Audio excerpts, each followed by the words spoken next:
All right, welcome everybody to Geek the F Out. We are geeking out about getting lost. I'm Lucha Johnny.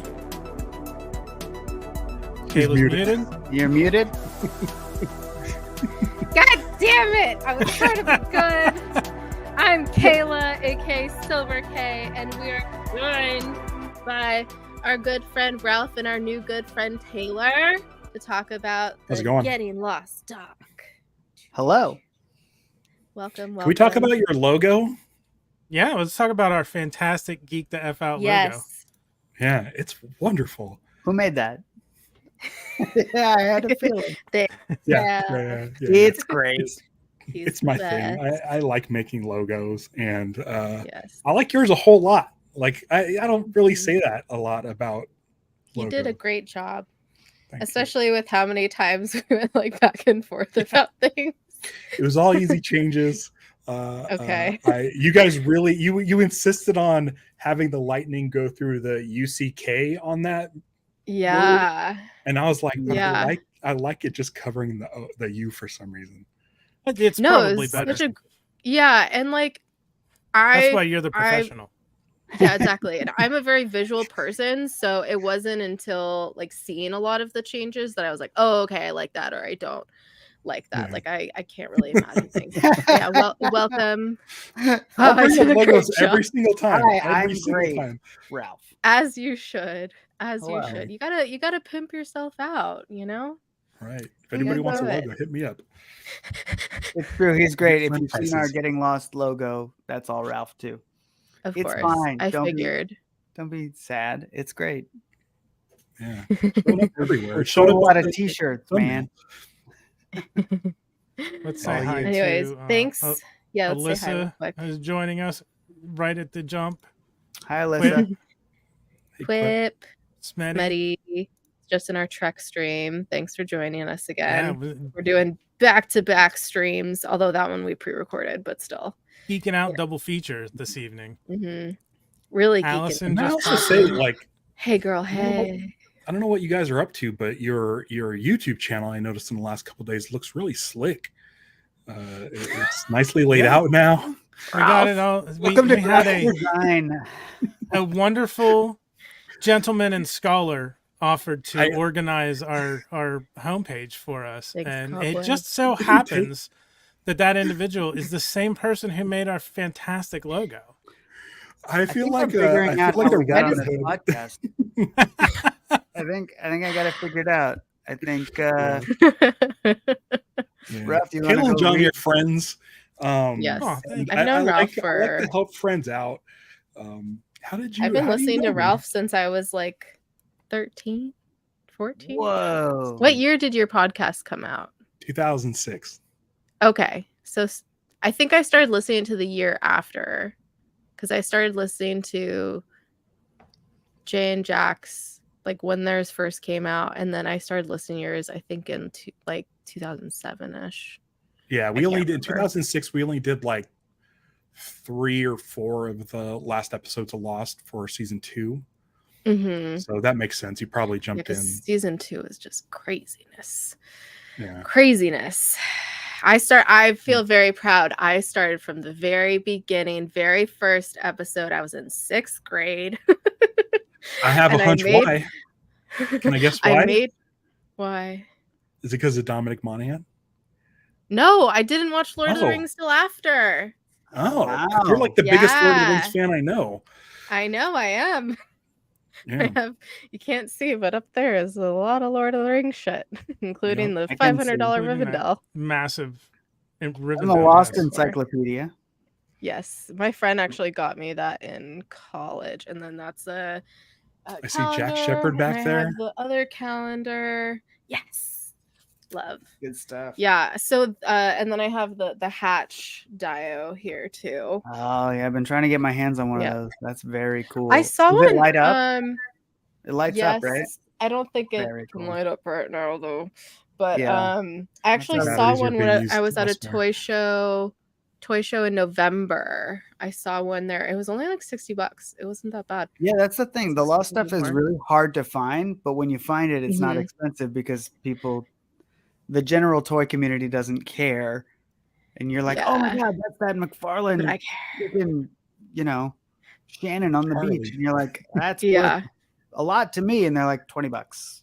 Yeah, great. Thank you. Which is funny because I think I had gotten the Jack from one of my parents' friends for a birthday or Christmas one year, and then at Christmas with my family, I have 4 younger cousins, and for some reason one of my aunt and uncles gave one of my cousins this hatch, and I was like, nah, the Lost fan, and they literally gave it to me. I'm like, wow, I was such a bitch as a child. Like, you don't deserve that. You're not a fan. I'm gonna gatekeep, and you have that's to a give power move. I love that. Our friend Dylan, Taylor, you've met Dylan, my friend Dylan. Back in the day. Yeah, your friend Dylan. Back in the day, gave me and my co-host Ben Lost action figures. He gave me a Charlie and he gave Ben a Hurley. And me and Ben were just kind of looking at them. It is okay. Sorry. We're looking at the figures and we're kind of looking at each other, and then finally, like, one of us said, "Hey Dylan, is it all right if we trade?" Because my favorite character was Hurley and his was Charlie. He's like, "Oh yeah, dude. I just grabbed 2. I saw these 2 Lost things and got one of each." I love it. But yeah. Love. Yeah. So great. But yeah, let's get. I mean, we can obviously talk about this all day. But I wanted to get both of your journeys with Lost, like where you started with the show, like what got you hooked into it. Really start from the beginning with it. Can we start with Johnny? Yeah, Johnny, what's your journey with Lost? I was telling them before we went on, I have 2 very distinct memories of Lost. The first is the build up to the premiere, because my friends were big Alias fans. Oh yeah. So they were really excited for the new show by Abrams, Lost. So I remember that build up and the hype around it. And then there is a gap until the finale. I was visiting my friend Chris, who plays in the game I run on Dice Thespians, the Sundered Veil, over on the Dice Thespians Twitch channel. Nice. I was visiting him in LA, and it was the week that the series finale was airing, and like he was getting invited to like all these like finale viewing parties and whatnot, and he's like, there's too many people, I don't want to go to them. I'm just gonna go. We're gonna go to another friend of his tomorrow, and just gonna watch it, like 3 of us. And I'm like, all right, I'll go with you. I'll watch it. I watched the whole finale. I don't remember everything because I'd never seen anything else of the show. You've seen one episode. I've seen one episode. That's and it was the last one. I don't remember anything about it. I don't think I wasn't really paying attention to the show. I was more paying attention to Chris and his friends' reactions to what they were seeing, and I was like, "Oh, I'm sure they're really into this." What was the vibe? What happened when the show ended? Like all these people, because you're just watching them. I want to know what the air in that room felt like after the show ended. I'm trying to remember, because this was how many years ago now that this show ended? 13 years ago. I feel like, if I'm remembering correctly, like it was building up and they were like on the edge of their seat. They're like, what's going on? And then it ended and they're like, huh. I think that was most people, whether you like it or not now. I think initially it was something that we kind of had to like sit and stew with for a little while. Yeah, I think they needed to process. And I think there might have been a couple of wait, but what about this? And what about that? Wow, there's a lot of that. But that's why you gotta watch the exposition. That is the extent of my experience with Lost, is the build up to the premiere and then the season finale. The whole middle part, except the whole middle part of 115 episodes. I do remember a big fuss about where'd the fucking polar bear come from? The smoke monster. Like I remember that. I can't believe you have a whole ass costume. That's so good. Oh yeah, Kayla, did you go to the Jay and Jack at the Orpheum event? Were you there? No, I was like 15, dude. 16 maybe. There was younger people there. We did not travel. Let's put it that way. We did not leave the Bay Area. I wish I could have, but I didn't anyways. go either. Yeah, I was on wish. the East Coast, and it was slightly too expensive for one episode of TV. In hindsight, I wish I had gone, but at the time, it was like, man, LA is so far away. I just happened to be visiting. That's where my friend Chris lives, and I just happened to be visiting him out there. Love it. During that time when the finale was airing. Yeah. But he didn't go to any fancy stuff. He just ended up going and watching it with a friend of his. Are you going to try to catch up before the movie comes out? You got about a year, a little over a year.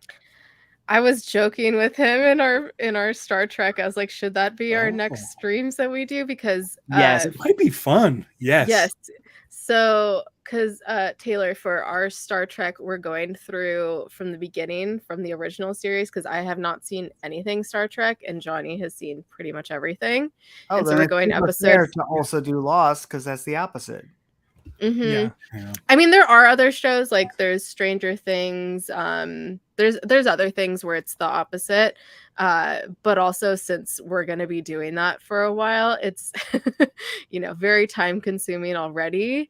So, we'll think about it. I think if anything, we might go like a few episodes at a time kind of thing, and every once in a while, instead of doing like a weekly thing, because right now Star Trek is weekly. 12 times. Wow. There is something new every time. Some commitment there. This I think I'm in the middle of my 6th rewatch now, and I thought that was a lot. This comment is me with like Star Trek The Next Generation and Farscape. Those are the two sci-fi shows, including the first 3 seasons of TNG. Yes. I heard people say if you get into TNG, start at season 3, and I'm like, that's not how I watch TV. There is no same. Season 1 and 2 of Next Generation are not fantastic. That's like pre-Riker's beard, right? Yeah. Where they couldn't figure out what any of these Riker. That's I when only know that from the Lower Decks crossover. Yeah, the Strange New Worlds Lower Decks crossover. Season 3 is where it really picked up its stride, and Farscape is kind of similar in that season 1 of Farscape is a little rough, but most shows have a kind of a rough season 1 because they're still like finding their footing and finding their groove and what's going to work for them. Lost was, generally the consensus is the opposite. Most people consider season 1 a perfect season of television. Like it is. I really liked season 2. I love season 2. 3, 4, 5. 3 dips a little for a lot of people, and there's behind the scenes reasons for that. I'm a huge season 4, 5, and 6 fan because the pacing really picks up. It's like what modern television is. But most people who have watched Lost are like, no, season 1 was amazing. It's perfect. It was groundbreaking. I've probably rewatched the first season the most because every time I rewatch it, I get something distracts me and I peter out somewhere around season 2 or 3. So I started rewatching it again last year, and I'm like midway through season 2. So I need to fully go through it several more times before the documentary comes out. Somebody said season 2 of TNG has the beard, and it also has the Sherlock Holmes episode, which is kind of an amazing TNG episode. So anyways, back to the original question. So did you guys start?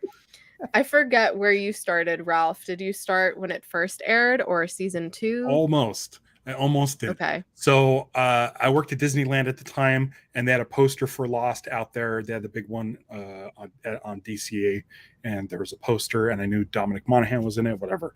I was hanging out with a friend of mine, and he said, dude, that new show Lost aired last night. You got to watch it. And I had a TiVo, so I was lucky. This is around the time like DVRs came into the picture.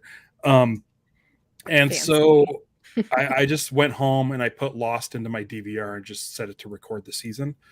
And that Friday, 2 days after they aired the pilot and the pilot part 2, they did a full pilot part 1 and 2 airing on like Friday night at 9. Like it was like they don't have anything for that time slot. We paid a lot of money for this thing. We'll just throw it up again. My TiVo caught it. And Stevie, my wife, was the next morning, Saturday, getting ready. We were going to go eat. And I was like already ready to go. So I sat on the couch. There was nothing to watch. I saw Lost was on there. I put it on. And I got to the point through the plane crash and all of this stuff is going on. And then it cuts to inside the airplane and Jack's sitting at his seat. And I'm like, oh, wait, they're going to show us what happened before this all went down. Like they do that in like comic books a lot where something crazy happens like 24 hours earlier. Like it really grabs you. And I was like, oh my God, this is amazing. So I stopped it. I remember pausing it, stopping it, going back to the beginning. And as soon as Stevie was done getting ready, instead of going out for lunch, I said, you got to watch this. And so we were there first week, but after the initial 2 had aired, and then from then on, just DVR'd it. And I had a TiVo that had writability. It was able to write onto DVD-Rs. And so I'd like tape or record it fit 2 episodes of Lost per DVD-R. And I just had a spool of Lost DVDs. Sidebar real quick, because Ralph, you're bringing back memories. I remember the first like infomercial I saw for TiVo, like an infomercial, 2:00 in the morning. I don't remember what I was doing. I was just watching something and I'm like, wow, this sounds really interesting. That's really cool. Oh, that's really expensive. Yeah. Because it was really pricey. Yeah, they were. Yeah, Stevie got it for me as I didn't know anything about it. She got it for me for like for Christmas or my birthday or something. I opened it up. I'm like, what the fuck is this thing? I don't know what this is. Good job, It's like, Stevie. it's really cool. It's a VCR without any of the cool tapes. Yeah, I still have a functioning VCR that I was taping shows off of. Right. And we hooked it up and I just sat there the whole time like, what the fuck is this thing? And then she's like, what show do you like? And I'm like, I don't know. I like Insomniac with Dave Attell. And I used to have to record that on tape. I'd set my thing because I was going to stay up till 1:00 watching Comedy Central. And so I typed in Insomniac and it says season pass. I'm like, yeah, what does that mean?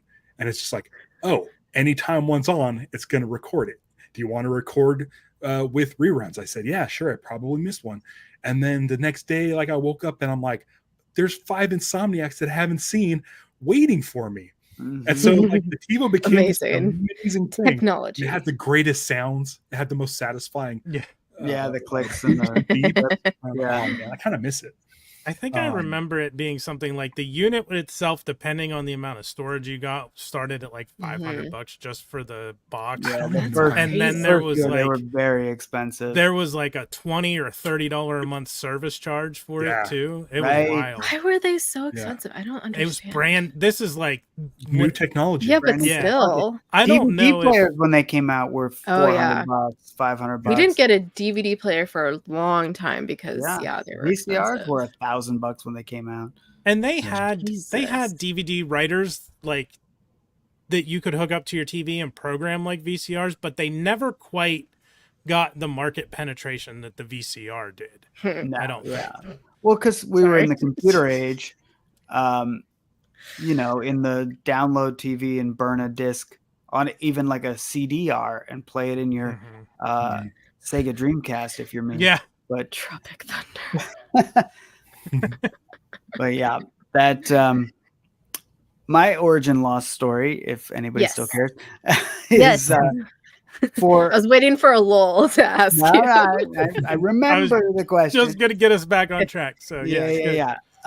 Thank you. For months and months, everybody was talking about this show, and this was 2004. I was playing in a band. I was on tour. I was like not watching TV. I was like, okay, I hear the show is great. I hear it's the best show. But I hadn't been watching network TV for years because it was kind of dumb. Like cable had like Battlestar and there was some cool stuff happening, but like ABC didn't have like a great show. for a while at this point in the early 2000s.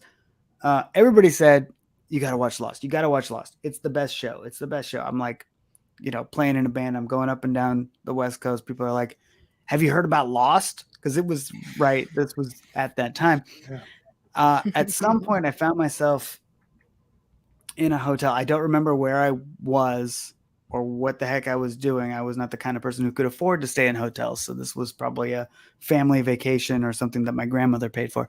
I was in a hotel and, you get the cable and it's got the shows you what's coming on next, which I'd never had. I grew up with like the 3 channels broadcast, that was my TV world. So it's like, oh, cool. Oh, it says that show Lost is coming on. I'm in a hotel in the middle of fucking nowhere. And I'm like, I'll watch. Everybody says it's great. I sat down and watched Lost. And I just looked it up so I could get it right. It was season 1, episode 14, the Michael and Walt episode special. Okay.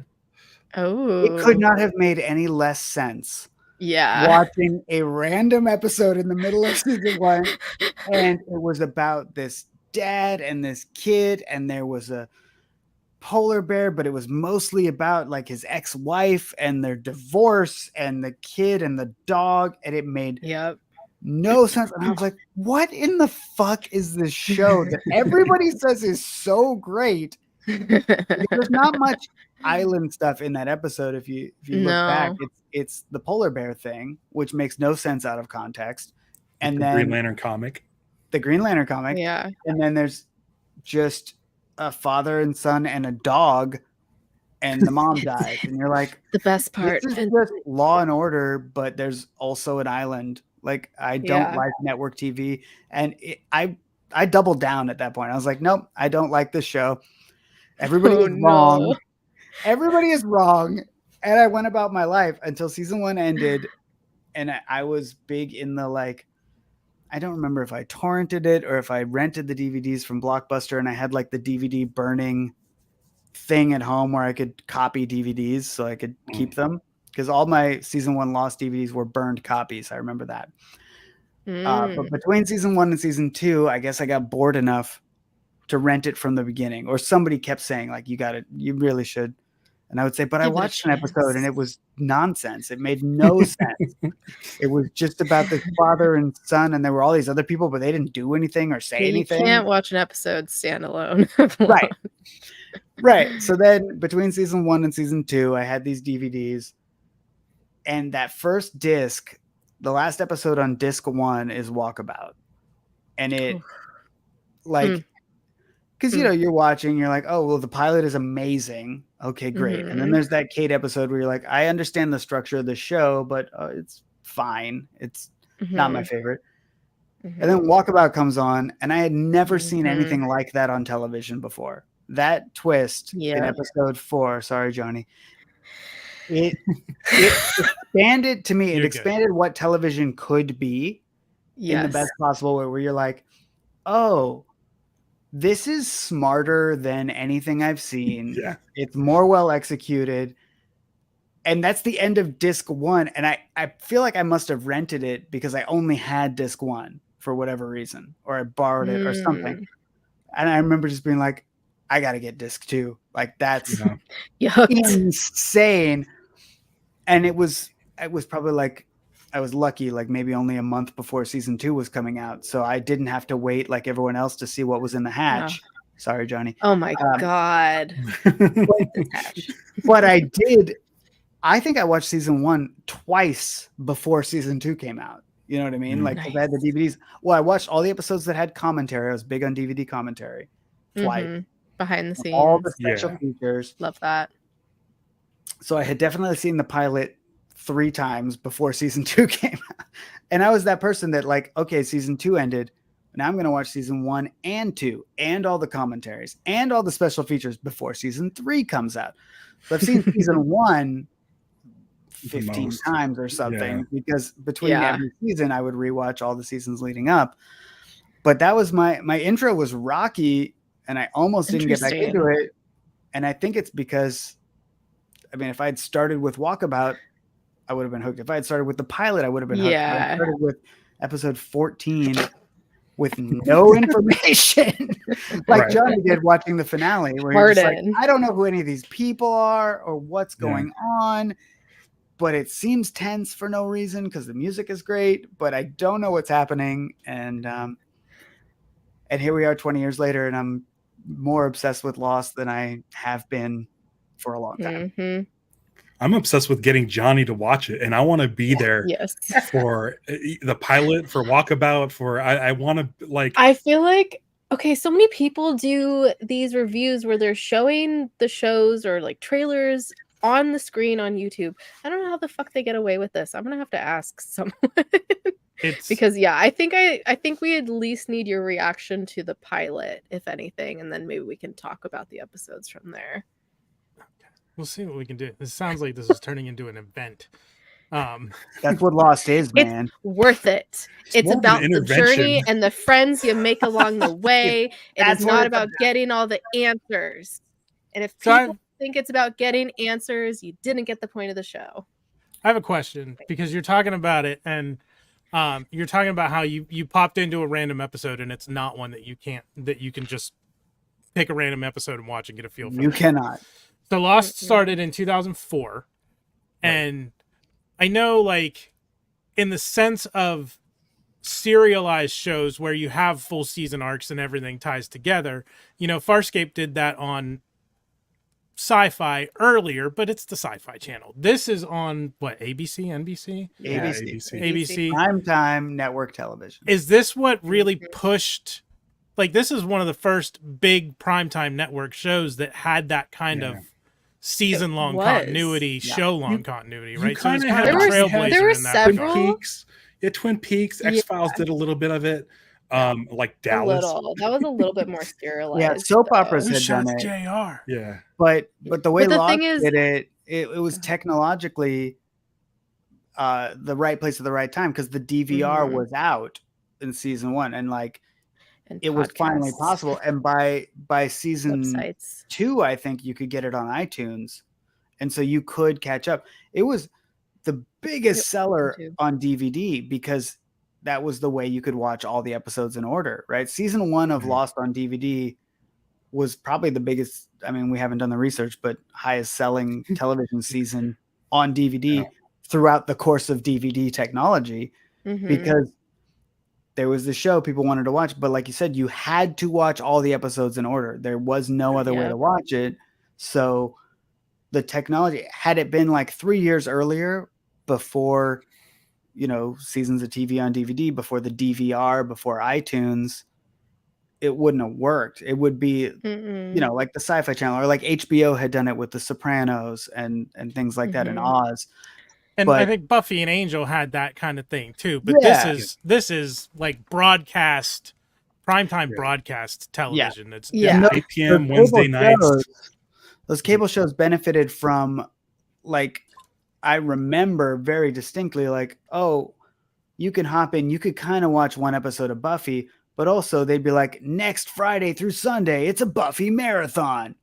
Because cable could do whatever cable wanted. ABC was never going to just run all 24 episodes of Lost in a row, because they had sports to run and whatever else.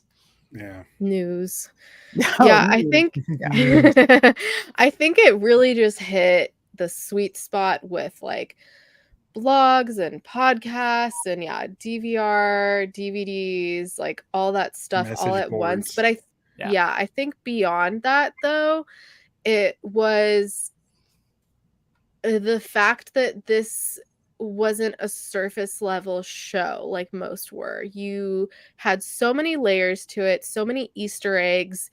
And like, I think it was Alyssa that said earlier, like you could watch it a million times and still find things that you've missed before or come up with new theories. And that was such a big thing, where it was all the theories surrounding Lost, and, being able to interact with your friends, family, and like these online communities and just extensively talk about the show was unheard of before this time. And I make the comparison to this day that I don't think even Game of Thrones would have been a thing without Lost having been made. Like any kind of show like that. Like it really paved paved the way for shows that you actually have to think about, and they make you think, and it's not just a serialized or like standalone episodes every single week. So and the fact that it was popular, changed, right? Like if it had flopped, TV would still be Law and Order, Grey's Anatomy, whatever. Like just episodic, and maybe there's a tiny season-long arc where like, will they, won't they? Okay, they will. Like that's how TV used to be. And then Lost came along, and they tried a thing that had never been done before, and it worked. And the whole world was like, yeah, we want more of this. And then you get your Breaking Bad and your Game of Thrones and your Orange is the New Black. You get everything that came after that TV is now. Not because they tried something, but because it worked. Because they made so much money doing it. Yeah. They shot it on film. Yeah. They shot it on film, and at the time, I just had a regular tube TV. Yeah, and my friends would get like a flat screen plasma or a 1080i was like a big deal TV. So we go watch it at his house. It was like a 42-inch. It wasn't very big, but it I think it probably sold a lot of HD TVs. It sold a lot of DVD was players. Easter eggs. Yeah. Yeah. I watched season 1 on a TV. I used to have a TV that was from the 80s. I got it at Goodwill. It was a coffee table that had a projector built into it, and then like a flip up screen. It was an old like Sony, had the 3 big light tubes across it, and the green tube didn't work. So I watched season 1 of Lost with just blue and red. I knew they were in a jungle, but I could not see the leaves. Whoa. And it was standard depth. This was an 80s tube TV projector, but it was big. It was like a 50-inch. Yeah. That's why I was into it. But it was this old, and the green didn't work. It was my God. Was super dim. The biggest color that's probably on the show, too. What do you think of Lost? You think of green? Like it's right. Like, literally. There's a lot of blue. There's a lot of ocean. Yeah, there's a lot of like that. But I remember being like, well, I know that's a jungle. I know what a leaf looks like. So, wow, that's crazy. But that's how far technology has come. Like we didn't have HD anything or flat screen when the show came out. It was TV. We've talked to so many people for the doc that taped it on their VCRs in season 1. Yep. Like that was just standard practice.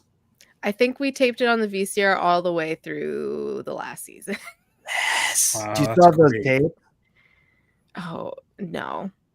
Wherever they are in my parents' storage, I have no idea. And if you could find them, I will drive up. I'll drive up to the Bay Area and get those because it's VHS quality. Like next week on Lost, like that stuff is gold. Oh, yeah. I mean, maybe some. I don't know. I'll have to ask my parents about it, but probably not. My mom is very much. My parents are the opposite. My dad's like, keep everything. And my mom's like, get rid of everything. And it usually ended up being her finalizing things because it was slightly insane, all the stuff my dad wanted to keep.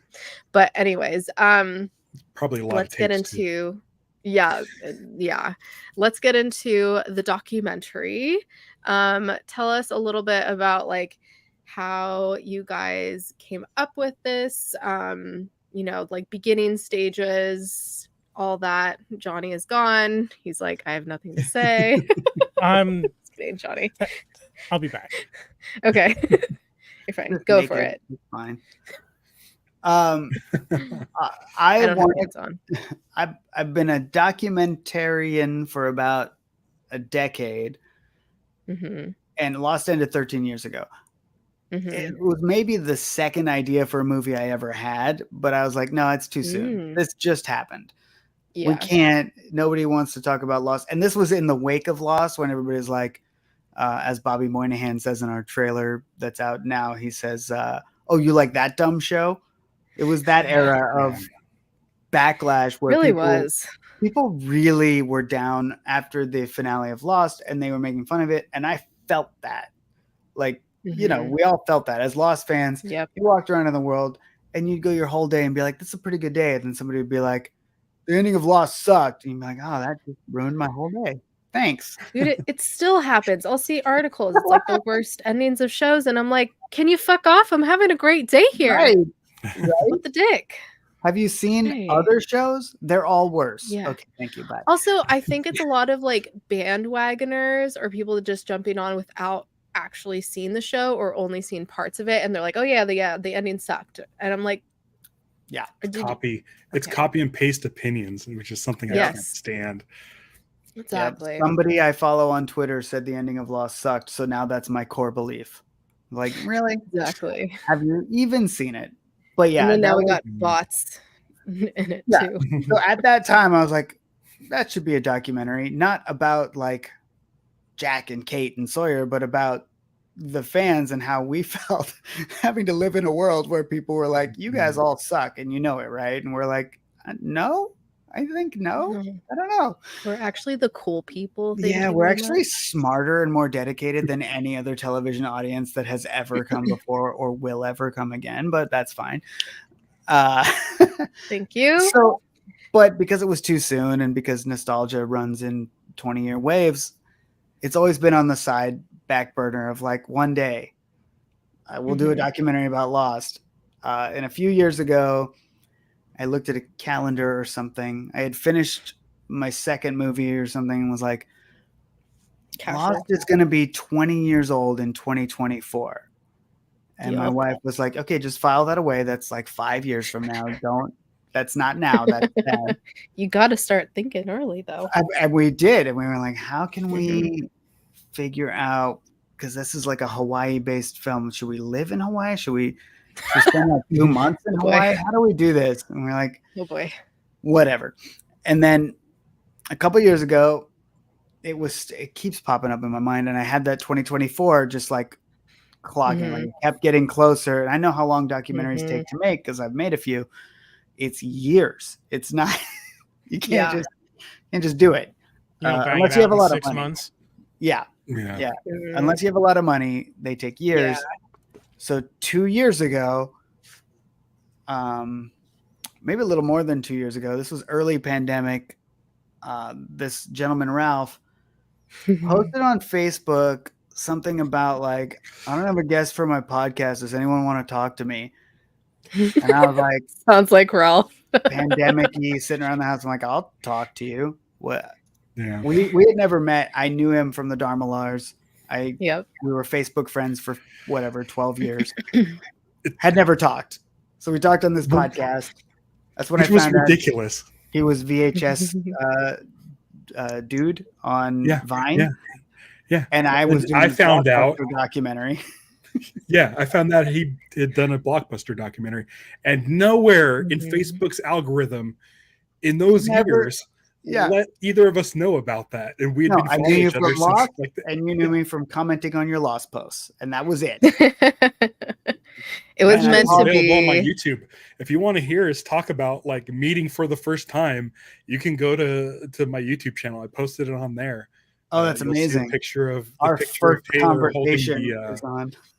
Yeah, it is documented. It's documented for eternity. It was not that long after, maybe a few months, when I was like, I think Ralph could help me make the Lost documentary. He's perfect. He's one of us. He does a lot of podcasts. I don't know if he does film stuff, but podcasts and documentaries are similar. So I called him up. I was like, hey, I think I'm going to make a Lost documentary for 2024. This was 2 years ago, by the way, like 2021 or something. Yeah, there's November 2021. Do you want to help produce it? Because I think you've got the right knowledge base and the connections, and like it's hard to make a documentary. I can't do it by myself. So let's do it. I want you to come help me make this movie. And he's like, yeah, probably not, but I'll let you know. That's basically how it went. My point of view was, I've never done this. I don't want to fuck up your movie. I probably would have said something if you want some help or something, I can probably talk to some people. But it was, but also excited, obviously. I was not. But excited that the documentary was happening. Yeah, for sure. That's what I mean. But it was just like a thing where like I was doing at the time, I had quit Disneyland and I was just doing like food delivery. I was like, oh, I'm just doing food delivery. I was doing well. And I was just like, I don't know. I talked to Stevie about it and she's like, yeah, just do it. Of course you're going to do it. And, but Taylor, essentially what Taylor said was, YOLO. hey, this isn't my first rodeo. You're not going to mess it up. The only thing you could do is make it better. And I was like, all right, man. Okay, I guess I'm in. I guess I will be a producer, which I did not get used to that sort of moniker until after a couple of days of shooting. But it's been like I've been out of my comfort zone ever since that phone call, for 2 years. And I'm finally getting this foothold on this producer thing where I feel like, all right, I think I'm getting stuff down, and we've had some like really good trips and some really serendipitous things happen, and things just seem to be falling into place. And then Taylor's like, okay, I think we should launch the Indiegogo, and I'm like, oh no. I was just getting used to everything. Ralph has been I so just figured out the stressed. last thing. And then I just got thrust into this thing that I'm like, and I told Taylor, I said, listen, I've never done this before. You guys mentioned possible live streams. I can do that. I do that all the time. that could be my role. If you need graphics and logos, that could be my role. I can make the YouTube page look great. that's what I can do.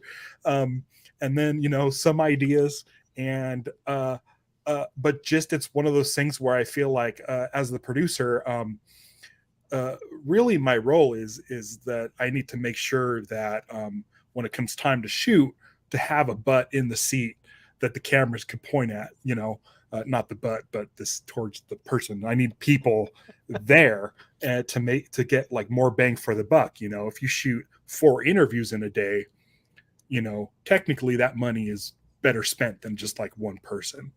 You're not, depends on the person, but yeah.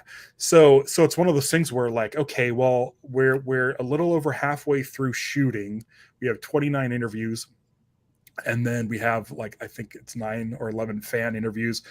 Lost Comic-Con panel, we shot 3 cameras, and then we had I was there. some B-roll stuff. And so we're doing like pretty good. And we have a lot of stuff going on. But then when we start talking about Indiegogo, I'm like, oh boy, if I've never done this before, and I'm afraid if it doesn't go well, that the rest of the shoot is going to be an uphill battle for people taking us seriously. And so just you stressed for nothing. It's out of you funded in a day. In a day. Yeah, 30 in a hours. Fucking day, Ralph. Yeah. The Lost community goes hard. It feels really good. But that's the thing, is the Lost community hasn't been around. I haven't talked to the Lost community a whole bunch. Is there supposed to be something on the screen, Johnny? Is it doing it again? Oh, there we go. We got it. We're good. We're good. 52. 52. Wow. Amazing. Yeah. And this is like what, day 2, day 3 of this? Today is day 3. Yeah. Yeah, we're in day 3. But the whole thing was it's like day 3, but technically it started 2.5 days ago. It started 2 days ago. Yeah, we're in the 3rd day. It hasn't been 3 days. But yeah, Exactly. it's been amazing. I was nervous too, which couldn't have helped Ralph's demeanor. I think I texted you like a week ago, like, I don't know how this is gonna go. Because I didn't know. Right. And like I hadn't done crowdfunding in like 5 years. I had done it's some, a whole like new game probably now. The world has changed. Social media has changed. The last time I did a crowdfunding campaign, there was not TikTok, right? There was not. Yeah. Twitter was still called Twitter. It was a different world. It's still called Twitter. But it's been amazing seeing the support from the Lost community, and also a little bit validating of like, Oh yeah, people want to see this movie. Like we've said from the beginning. I feel validated. Yeah. It makes Lost fans feel better to see that we're still here. There are still a lot of us, and we can still mobilize around a thing. We're very grateful that it happens to be our thing right now. But the fact that you can still communicate with Lost fans, and they're like, "Oh yeah, we still love it. You just haven't heard from us in 10 years." And also there's kids discovering it now, which we learn at the Comic-Con panel every year. And I'm not on the same sort of social network. I'm not on TikTok. Well, I am now on TikTok. I'm trying to wield that. But we are now. We have, for the movie, we have like dozens of views on TikTok. It's amazing. Amazing. It's great. I love it. TikTok annoys the shit out of me. But here's the thing. It does to me as well. I got obsessed with it. But I found Taylor found this TikTok of a young lady who was the one that you posted. She was doing a live reaction to our trailer or our first look. And we're just like, I'm like, hey, that's me saying stuff on someone doing a reaction to our first look. And I'm like, that's so weird.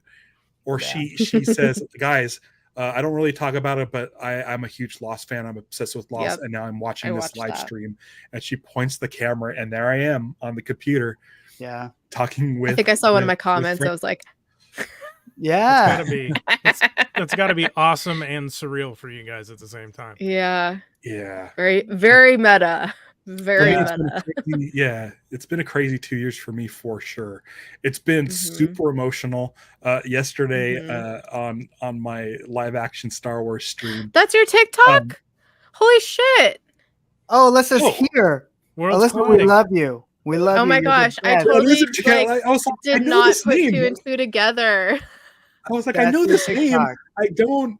I'm like, is she in a different stream? Yes. Oh my goodness. Yes. I knew it had to be Lost because I don't remember. I never saw that name in any of our Trek streams, so I knew it had to be for you two. Yeah. Well, I figured, but I didn't put two and two together. I just want to let you know, like, we've been pouring so much work into this the last couple of years.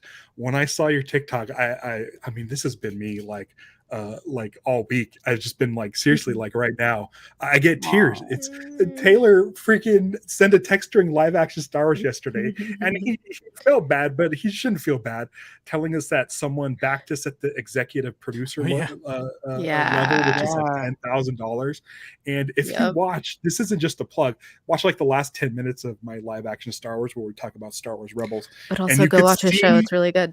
You can see, and you guys are going to be joining us on an Ahsoka episode. Yeah, I'm super excited for that. You can see me kind of like tear up, try to hold it together, and I'm now I'm going to tear up.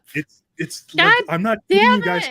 This week has just been like super overwhelming because for the most part, I mean, there's some great people that are working with us, and we've dealt with a lot of people who come in and do interviews, and they pop in, we see them for an hour at a time, but for the most part it's me and Taylor texting each other. Now we have Emily, Taylor's wife, is helping producing, which she's doing a wonderful job making it easier on both of us. And we have a Steve. So great. We've had a Steve for a lot of the shoots. Steve is great because he's never seen Lost. Well, he comes when he can. He's a working DP. He works on like Big Brother and real shows, and we're like, come shoot our Lost documentary, and he's like, I don't know what Lost is, but I'll come. But he's been there for a lot of these shoots, and so he feels like part of our little tiny family. It's like me, Ralph, and Steve, and Emily. He was not there. He was not. Oh, but he was shooting something else really big. It's like an awards show or something. Yeah, like the Grammys or something like that. Yeah. So here's the thing. It's pretty much the Taylor is my constant when it comes to this project, and we are like I'll give him artwork, or I'll tell him, hey, we got so and so. This is they replied they want to do it, and it's like it's mostly communication between him and myself, and then we this week on Tuesday was the first time we got to pretty much share everything. I mean, we've done we've done announcements on people who've showed up, and people are like, amazing, I love that person, and that's great. But for like Alyssa, I haven't seen anybody react to anything that we worked on. Right. You know, I tell my wife Stevie stuff, and she's excited. But at the same time, or when you've told me stuff, I'm like, oh my God. Yeah. And it's like we get a little bit of face to face, but it's never strangers. It's never like, because this is the feeling, like, and we're all like pretty emotional about this, except Johnny, who does not care about Lost, but that's fine. We still love you, Johnny. Thank you. This is the feeling, honestly, that I've been chasing, that I think a lot of us have been chasing for 20 years, of like, I remember the first time I met another Lost fan in person after talking to them on the internet, right? Or like when I met Jay and Jack, or Ryan and Jen, like from the internet. Like I met these people because of the show, and like meeting them in person gave me chills, gave me this feeling inside that was so powerful that I'm making a feature film about it now, right? Which is no small undertaking. So the fact that that's still happening through things like TikTok and our new best friend Alyssa, but like for Ralph and I, like you said, we kept it secret. And now I was literally known as the Lost Girl in middle school. I shit you not. That's a different show. So, and that's amazing. And you know, frankly, you are a person I just met because of Lost. That makes me so happy. And that's that feeling. Like I've loved a lot of TV shows since Lost, but I don't have like any friends that I made because of Breaking Bad. You know what I mean?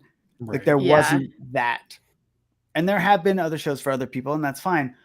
For me, for Ralph, for people in the Lost world, no pun intended, it's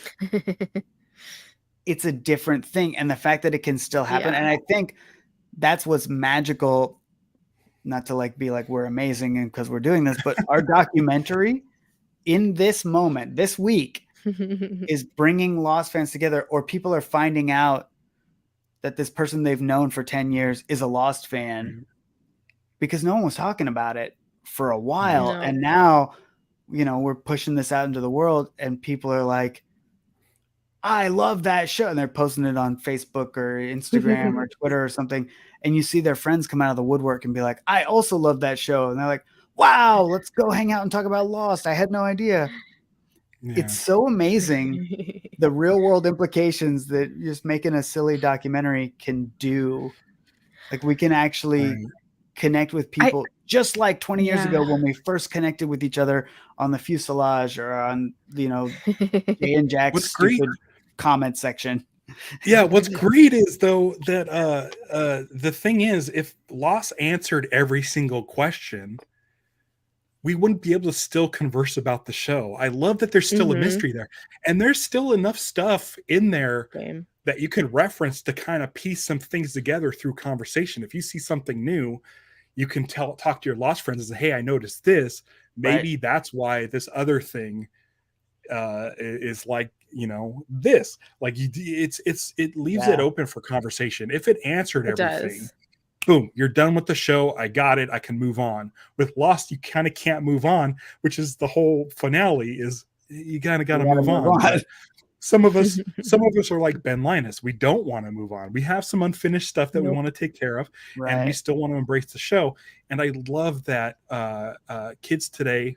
I say kids because I'm probably the oldest one here. I'm 46. We have this connection. I only knew about Alyssa a couple days ago, but now I'm like, I could probably sit down, have a drink if she's old enough of age to drink. I have no idea.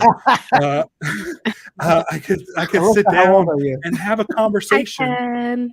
Have a conversation and like have a really fun, interesting, smart conversation about theorizing about who was shooting at the people on the outriggers. Right. Who was it? They never told us. We haven't figured it out yet in doing the documentary, but but we have enough there to be like, Perf. Okay, drinks on me. I have not to worry. Right on. But it's like one of those things where it's like we could sit down and try to figure it out. We may not get the answer, but we might come up with something where it's like there's enough info in there. But you'll have a great conversation. Yeah. And there's a lot of that. There's new theories still now, 10 years after the finale, almost 20 years after the premiere. There's like doing this doc, we've heard brand new theories, some totally plausible, some completely bonkers. And I love all of them because that's what the fun of the show was. Sparks the imagination big time. Yeah. Exactly. Johnny, have we sold you yet? Oh, for sure. Like, I'm gonna watch it. Like, I was thinking when you guys were talking about the show bringing you together and stuff like that. Like, I obviously don't have any of that emotional attachment to Lost, but I understand where you are coming from. In high school, I walked around with the Star Trek Next Generation Companion in my backpack, which was a book that like went through every episode, talked about Was it your only companion? Yeah, pretty much. I had I wore the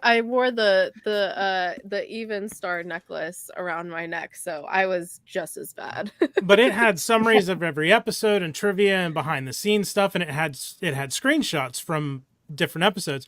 And some of my friends loved like taking the book from me, flipping to a random page and showing me a screen from one of the shows and being like, what episode was this? And without fail, I would be able to tell them what episode it was. And they'd be like, love. How do you know that? I'm like, I've seen the show a lot. Yeah. And that was in high school when it was still just after it had finished airing. Yeah. I mean, I've got two different deltas here, 3. You got your shit. Yeah. And I'm sure you have real life connections and friends you've made because of Star Trek that, because you share this one thing, it transcends, like now you're just actual friends. And if you took away Star Trek, you'd still be friends, right? Like that, what we're talking about with Lost, that's what it is the fact that I can hang out with Ralph and it doesn't matter whether we talk about Lost or not, like we're actual friends. And Kayla and Alyssa now are people that there's something about when people love the same weird kind of nerdy thing that you love, where you're like, oh, okay, I don't need to know anything else about you.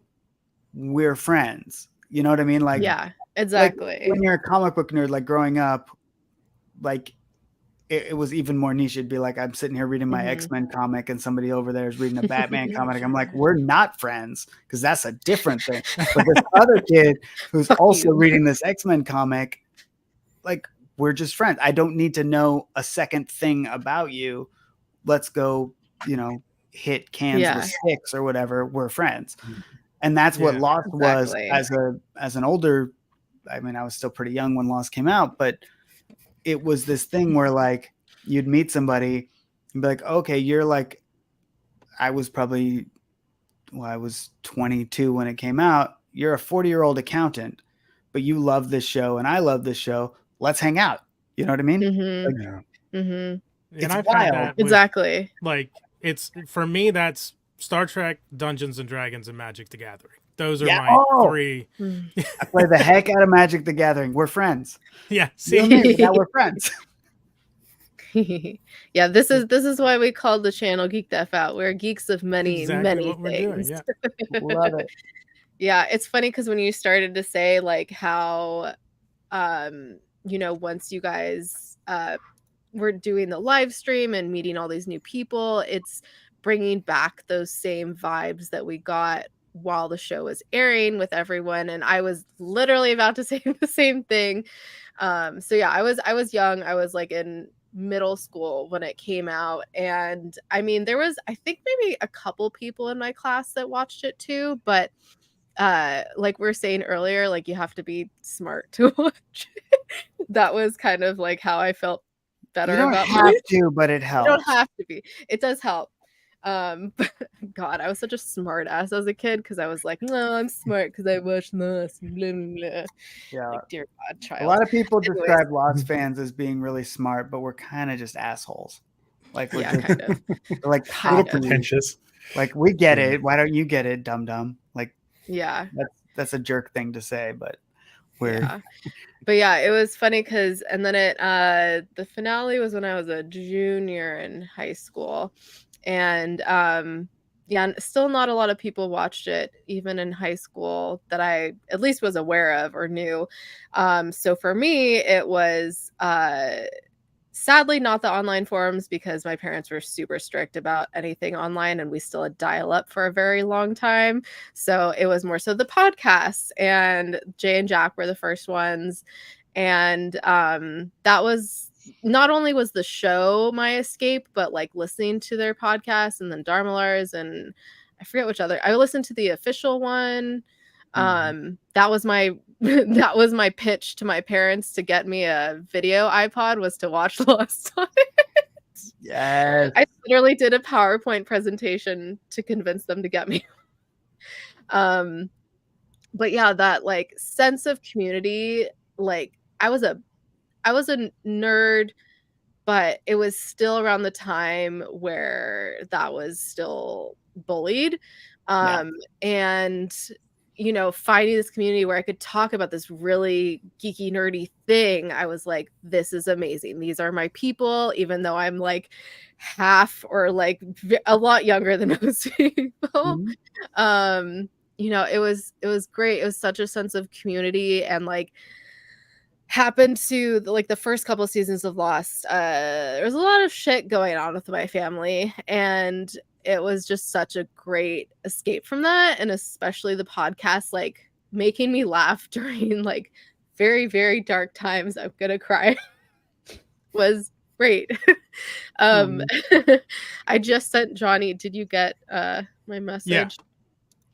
The first time I met Jay and Jack, I was like bawling when I met them in 2015. I just sent them the pictures. You could, it's kind of from behind me, but you can still see like I got very emotional when meeting them. I did a whole group hug. This is very 2015 iPhone camera. Yeah, I was like starting at that point, and that's when they're like, let's just hug. Yeah. Is that Cliff and Colleen back there? Yeah, probably. right behind Jay. Yeah. Oh yeah, Colleen was. And that's Michael. I probably hung out with Colleen the most. In the red shirt. Oh wow. But yeah, I was probably there. Probably. Yeah, I was there with my pictures friend. Of me. Yeah. That's okay. This is something that I think for a lot of people is hard to understand, because I felt the same way meeting Jay and Jack in like 08 or 09, and I don't have pictures from it, but like we listened to them an hour a week for 6 years or 5 years. Or two. They did 2 shows a week. Yeah. For a while they did 2 shows. And you know, and Ryan and Jen and all these other people and Ralph, I listened to so many Lost podcasts. Like I don't think I was watching. I mean, I watched Heroes and I watched Battlestar at the time. I don't know how much overlap because my mind was just lost. But I would watch a couple shows a week, and then I would listen to like 15 hours of podcasts in between. Yep. And rewatch Lost. Like at a certain point, you could torrent or like Napster. I don't remember how we got them, but you could get the episodes. I did not have iTunes or money, so we would get the episodes somehow. But like those weeks between episodes when it was airing, you're just hanging out with these people in your ears. And we didn't know podcasts. So it was this weird, like psychological thing that had never happened before, where somebody's just talking to you. So then when you meet a Jay and Jack, they're just dudes. They're not famous. They're not cool. I'll say that for the record. But we listened to them so much for so many hours. I'm done. I wanted to talk. Sorry, this is my 7th grade binder covers that I had for all my classes, that I literally would like either print out pictures or photocopy pictures from TV Guide magazines. I like how some of them that just Johnny have is showing dead written. Yeah. So when people died, I either crossed them out. That is amazing. Sorry, keep talking. He's just gonna show these, and then yes, sexy Jack. Sexy. Yeah. Well, those are great. But yeah, that weird feeling, and I don't know how to even try to put this in a documentary. The weird feeling of meeting spoilers, a podcaster in the early 2000s of like, oh, you've been talking in my ears for 100 hours. Yeah. I guess this is an emotional thing, but like they don't know you at all, right? Yeah. Like even though you sent in messages or whatever. Comic-Con Lost Panel 2006. I think we had recorded 3 or 4 Darmalars episodes, and that's it. Someone came up to me, 2 kids, and they're like, "Hey, are you from the Darmalars?" And I'm like, "Yeah." And that guy over there's the other one from the Darmalars, and they're like, "We like your show so much," and I'm like, "Thanks. I can't process this. Please tell me what you want me to do, because I can't process what you're telling me. I know that I put this show out on the internet and I assume people are listening, but it's really weird in that moment when it's like, again, I'm just a guy. Like, don't. Yeah. It's weird being sort of approach, but at the same time it is awesome. It feels good, like being in those Comic-Con panels. The official like Lost Comic-Con panels was a room of like instant friends, and it was so great. This I listened to Kayla talk about her folks and stuff. I have issues with family. Hey, look at that group of people. Neither Taylor and I are in this picture because I took it and Taylor was up setting up cameras. But something happened this week which blew my mind. Was we launch on Tuesday. My mom, like this whole process, like we have one car. Stevie works from home, so she's like, why am I paying for a car if I'm not going to use it? So we go up to LA. I take the car and I just send a text out to my family. Hey, we're shooting this weekend. I'll have the car if Stevie needs anything. You guys are closer. I'm not too far, but if there's an emergency, she'll reach out to you guys just so you're aware. Okay, cool. And usually the day I leave for LA, when I leave for LA, my sister will say, "Oh, good luck with the movie," and I'm like, "Thank you so much." And then that's it. So Tuesday we launched the Indiegogo, and this is the first time I've heard my mom mention this movie once to me. But she sent me a text. She sent me 2 texts. One, she says, "I'm really proud of you, everybody. I'm so happy everybody likes this thing you're working on." And second was, "How do I get a Virgin Mary statue?" So, but it was like, damn it, Ralph, I'm gonna cry again. Yeah, it's one of those things. I'm going.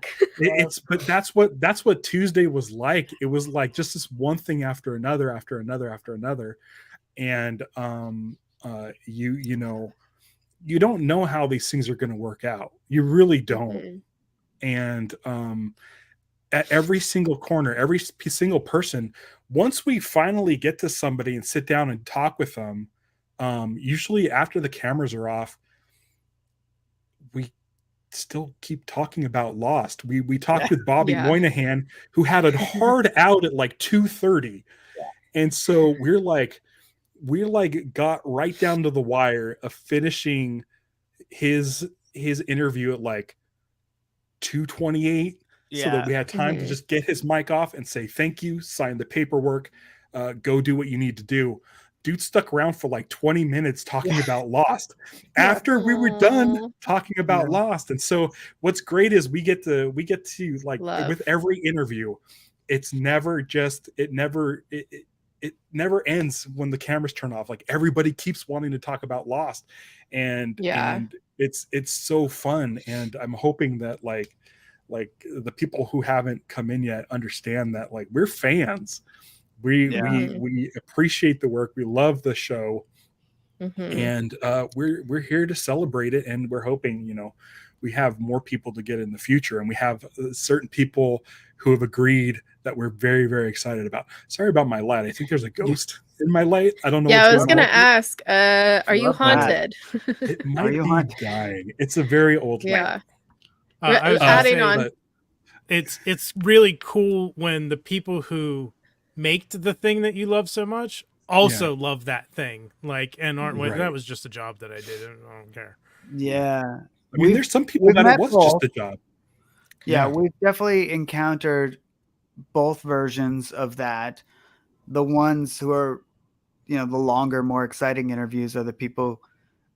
A lot of the guest stars who came in later seasons, we found it's like they loved the show for 4 years, and when they got that call of like, you get to be on Lost, like they lost their fucking minds. They're like, are you kidding me? Pun intended. The stories about them getting to the island, and like, I think it was Eric Lang who was like, when I got to the island, I just like needed a minute to be like, that's Sawyer and that's Kate and that's Jack, and I'm here in a Dharma jumpsuit on the island.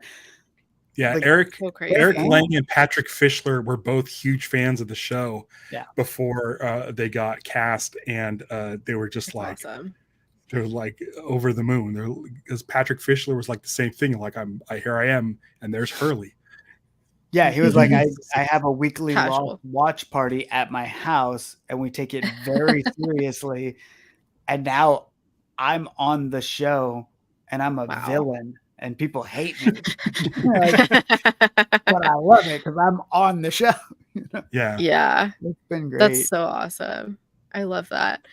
Kind of piggybacking, and you kind of mentioned it before, Taylor, but I think I've always been a big fan of anything that unites us together, because I think ultimately we are human at the end of the day, and we have a lot more similarities than differences, and I will preach that till the end of time. And I think having these things in commonality with each other, and especially this show that has so much depth to it, and it truly is the people that make the show and their storylines and their relationships to each other. And so I think if you get that and you come across another Lost fan, you're like, oh, okay, you get that on that level. So having that in commonality with someone, it's not just that you have a TV show in common. It's like, oh, okay, like I get you, I see you. Because I'm a big fan of like concerts. Like, we're all there under the same purpose that we love this band or artist or whoever. Have you been to a Lost concert? No, I want to. I haven't either. I need to. Michael's doing some. Yeah. But Michael. So here's another thing. So Michael, I've been a fan of since Medal of Honor. I was a video game in like 1999. The music's amazing on that PlayStation 1, and it had a fully orchestrated soundtrack because Steven Spielberg produced it, and you can do CD quality sound on it. And the music is amazing, and that's why I first learned the name Michael Giacchino. Cut to about 3 or 4 months ago, I get a text from Michael Giacchino with the Dropbox file that is 25 previously fully orchestrated, unreleased tracks that he just gave us for our movie. And I played it, and it sounds like Lost music, but it's not, because I know it's not Lost music.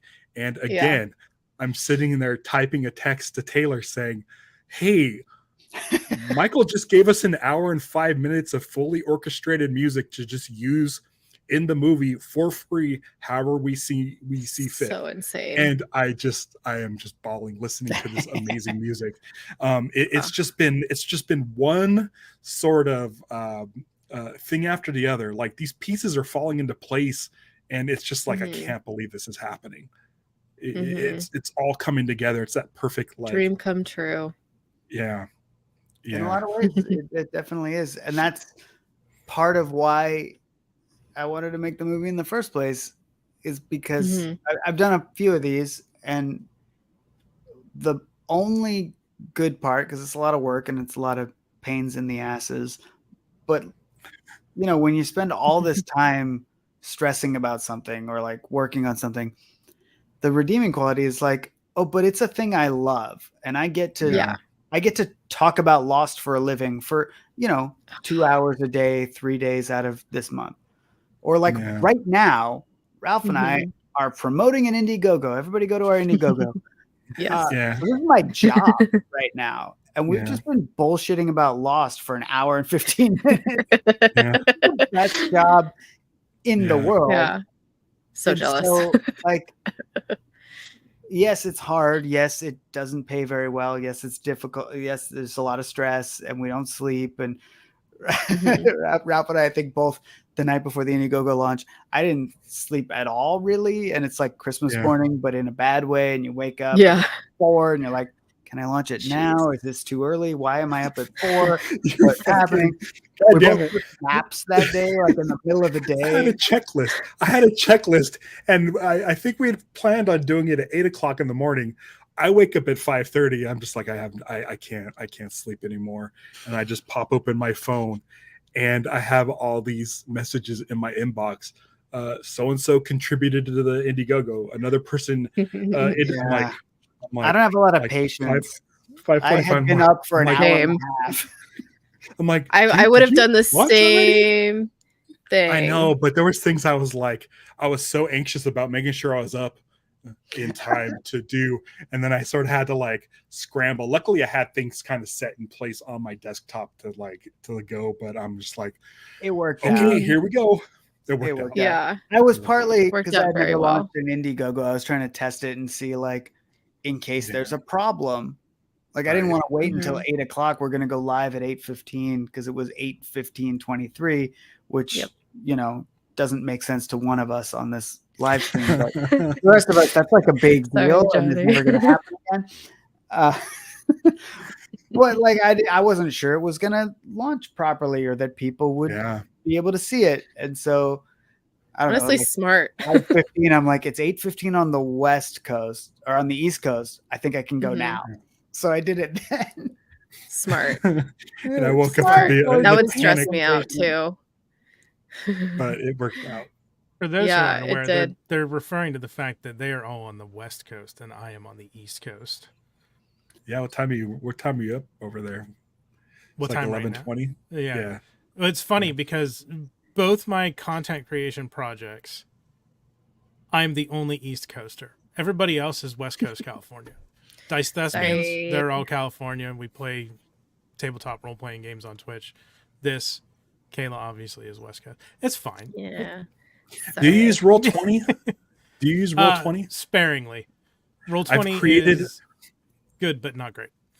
Yeah, I know. I created a Fireball Island board. Oh, for Roll20 to be used on Roll20, so we don't have to have the extra camera set up when we play our weekly Fireball Island game. Which I love Fireball. So good. Don't roll the dice on Roll20 and you'll be fine. Don't. If you ever need a guest on Ralph, let me know. All right. We were playing once and Ben Schwartz showed up, and I'm like, all right. I wanted to ask him questions about Sonic the Hedgehog 2, but I was like, no, Ralph, this is just about playing a board game. I just want to play Fireball, personally. The only time I played is with Jay at his house when we do the meetups. And that's another thing I was going to mention is like I've like become very ingrained with like their community, and pretty much I see that whole group of people as my second family now. Like anytime anything happens in my life, any Facebook post I do, any birthday, they are the first fucking people there, and it is all because of Lost, and I literally don't know what I would do without them. And we do our meetup every year in Raleigh, and it is easily one of my favorite weekends of the year because it is just great people to be around, and I love them so much. And don't know what I would do without them. Johnny, none of us would be here if it wasn't for that show. Yeah. Yeah. I mean, me too, in a roundabout way, because I came across you guys because of Geek Dad Life. If I hadn't found Geek Dad Life, that's true. I would not have met Johnny. Met any of you. And Geeked And Jay Out probably wouldn't have exist. Yeah. Yeah. If he hadn't been so successful in the first year of podcasts because of a TV show. I mean, talk about right place at the right time. Like being like, I would like to do a podcast. This is my favorite show.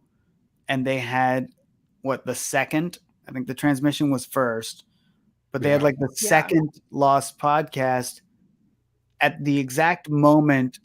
Nerds on the internet, us, discovered podcasts and were starving for it.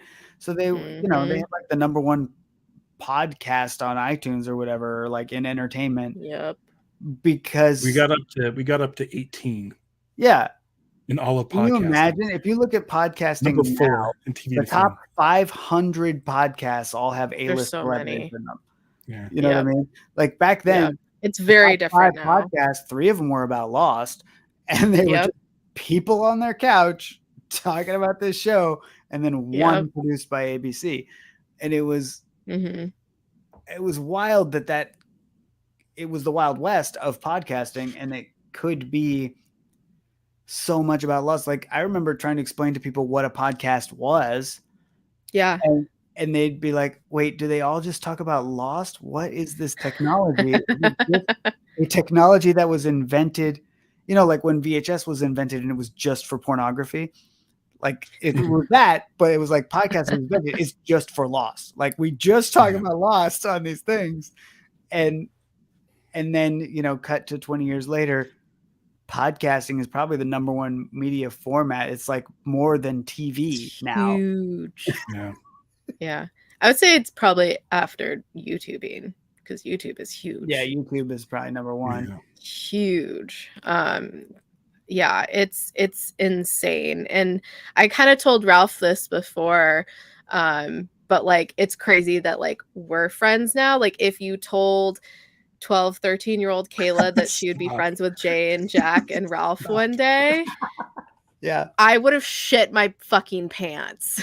I'm not even kidding you.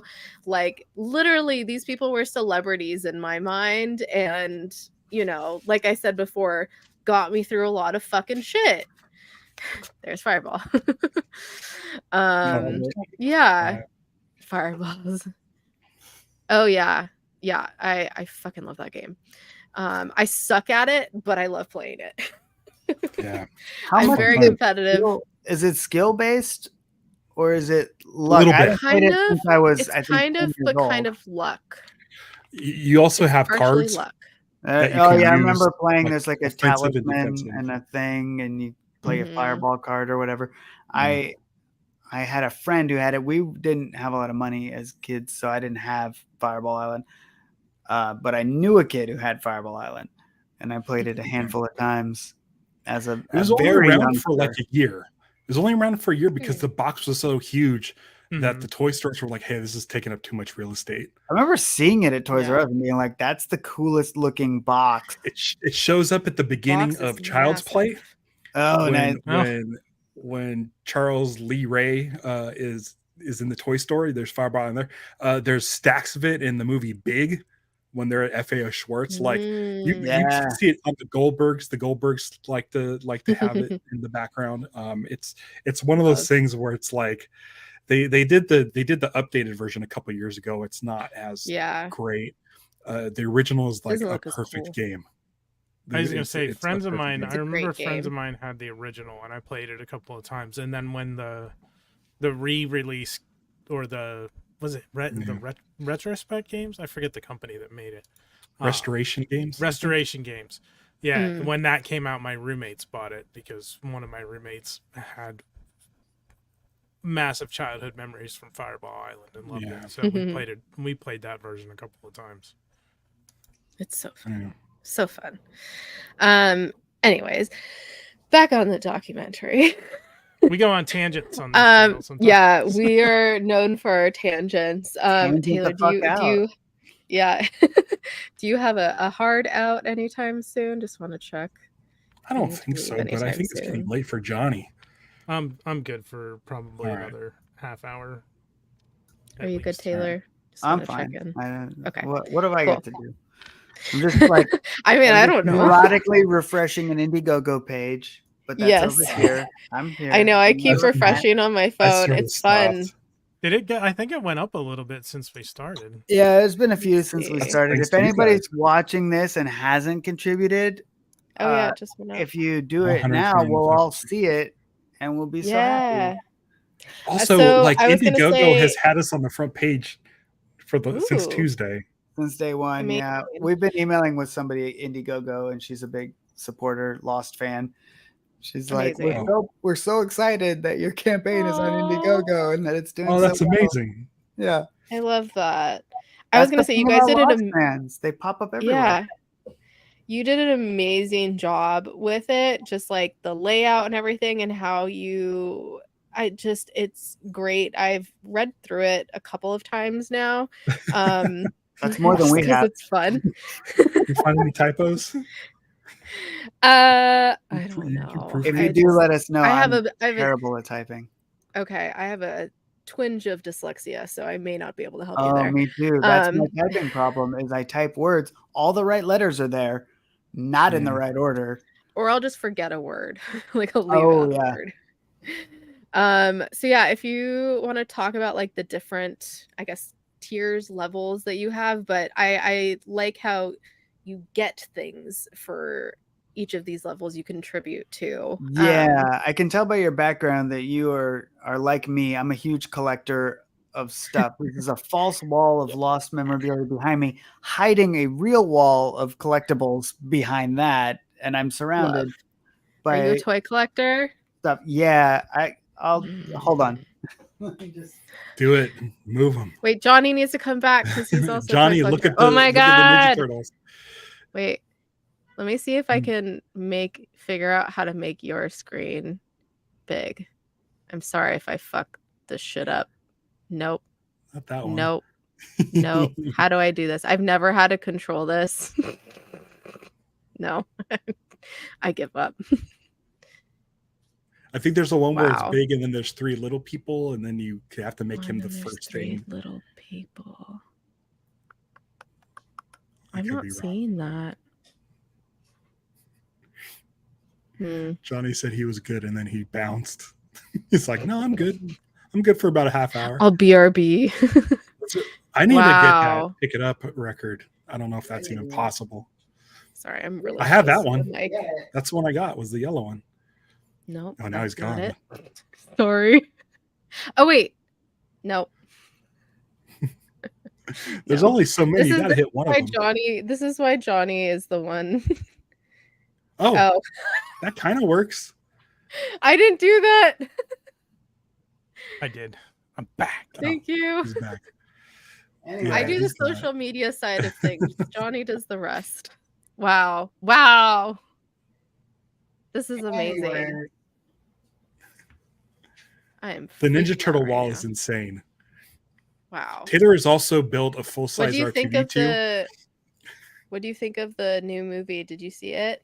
It's amazing, and we probably shouldn't talk about it because I don't have 3 more hours to talk. Yeah, needless to say, I am a collector of stuff, much to my wife's chagrin. I love toys. If there was a way we could make action figures for a Lost documentary, we would be doing that. I've tried it. Oh, don't tempt me with a good time. We tried really hard on the Blockbuster doc.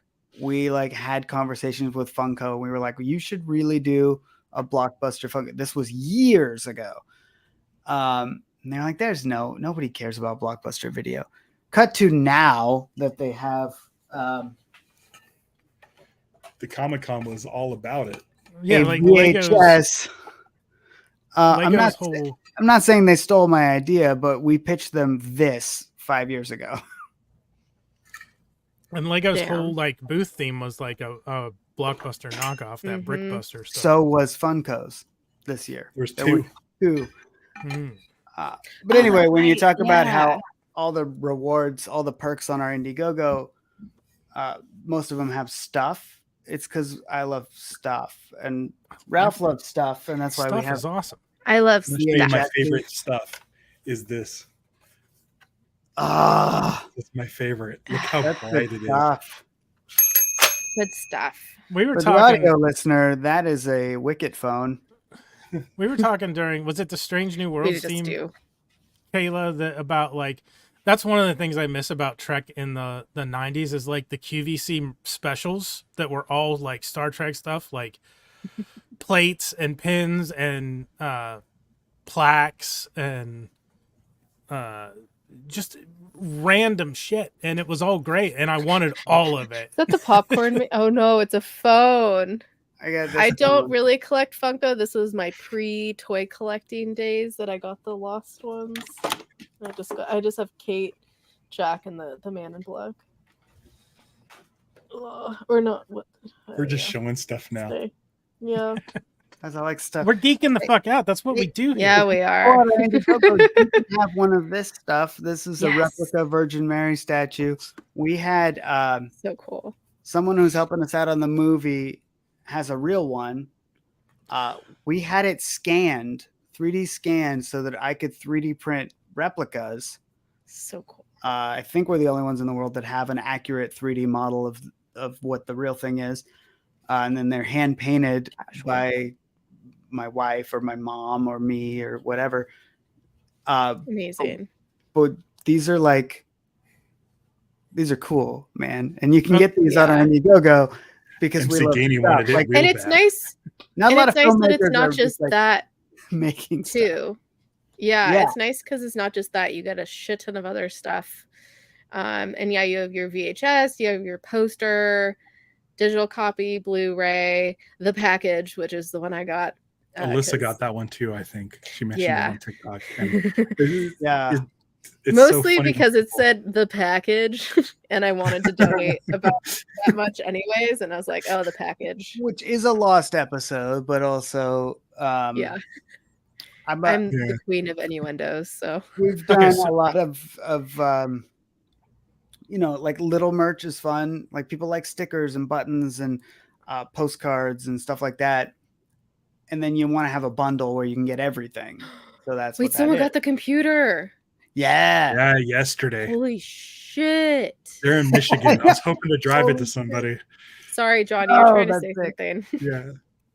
So this just popped into my head, and it doesn't even necessarily have to be directly from the thing you like. I have this. So this is, I don't know if I love that. It's called The Lost Room. I don't know if you've ever heard of this. It's a mini series.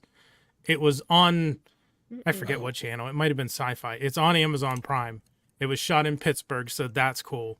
But it's a really awesome, 6-hour miniseries, 3 2-hour episodes. Go watch it. But there's a thing, it's called A Lost Room, and there's a thing with a hotel tag, and this was on Etsy. Someone makes them, and I just grabbed it because I'm like, I want it. And I stole ideas from it for my Sundered Veil tabletop game. So. There's a track that Michael Giacchino did that it was called Kate's Motel, and maybe we can do a Bates Motel parody. Mm-hmm. Oh my god! Hotel keyring. We do need if any of you guys have ideas, because we've sold out of a lot of the cool stuff.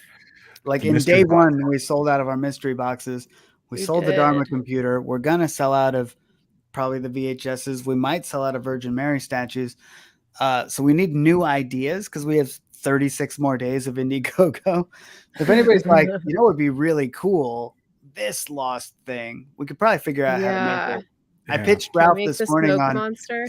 And I was pitching a Dharma van, just an actual Volkswagen van. What? For $50,000 or something. I don't know how we would do it, but what if we did that? What if have you looked into we have a production meeting tomorrow. I'm sure this will be brought up, but have you looked into it since it's a risk. I mean, we'd be spending a lot of money to get a Dharma van, and we'd really hope somebody bought it. I feel like if anyone's gonna buy it, it's gonna be like Bobby. That would be awesome. I felt like there was a conversation between you and Emily, and I was brought in to be sort of the referee in that conversation. Yeah, he was like, "This is a dumb idea," And I was like, well, let me run it by Ralph and see if it could be 2 against 1. I can't. And you're like, it's I fine. need to be responsible. I feel like I was talking also about it in the morning. I was also going to say the Virgin Mary thing flew over my head. I didn't realize that's connected to the show because Ralph, you said you got a text. You're like, your mom said she's proud of your movie, and asked you where to get a Virgin Mary statue, and I didn't realize that those things were connected. Right? I'm like, that's a weird follow up, but apparently it's related to the show. Yeah. So it was in the show. There's these sort of like drug smugglers that smuggle heroin inside the Virgin Mary statues.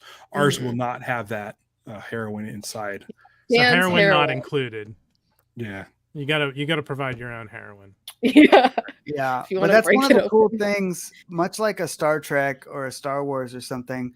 Lost was one of these rare TV shows where there's such iconic stuff.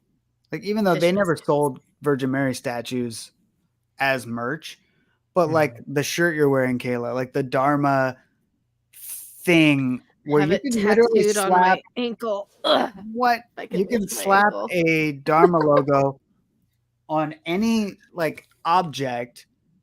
Yeah. And to Johnny, it might not make sense, but to Lost fans, you're like, oh, that's a Lost thing now.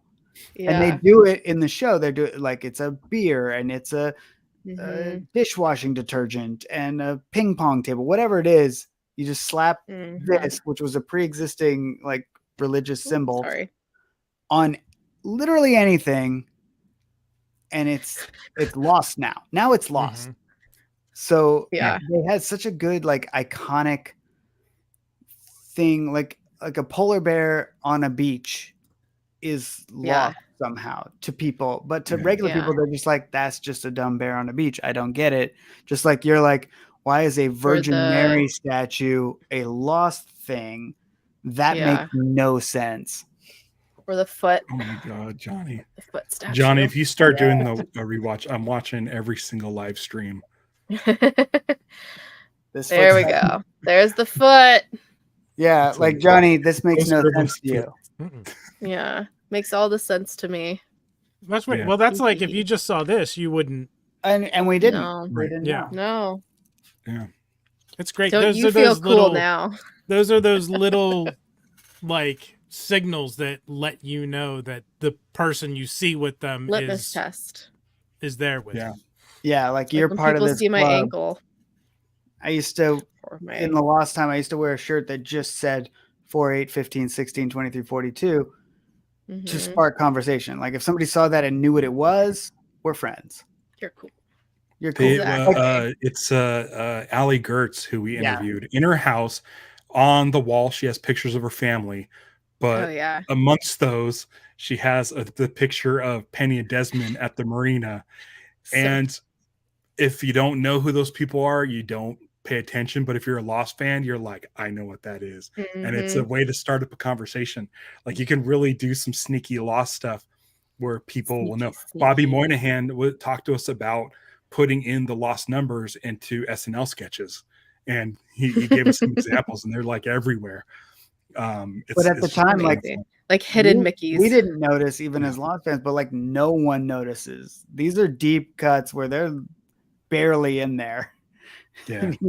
He's just like, yeah, but in the sketch, I had somebody sit in seat 23 because that's where Jack sat in the plane, and it's like, oh my gosh, that in the seat, and then I was doing that. It's like no one noticed, Bobby. He has a book. He has a book called. He has a book called "Not All Sheep Are Boring," and it's about all the sheep that you count to go to sleep. And the very first page, there's a bunch of sheep on the first page, and they're all numbered.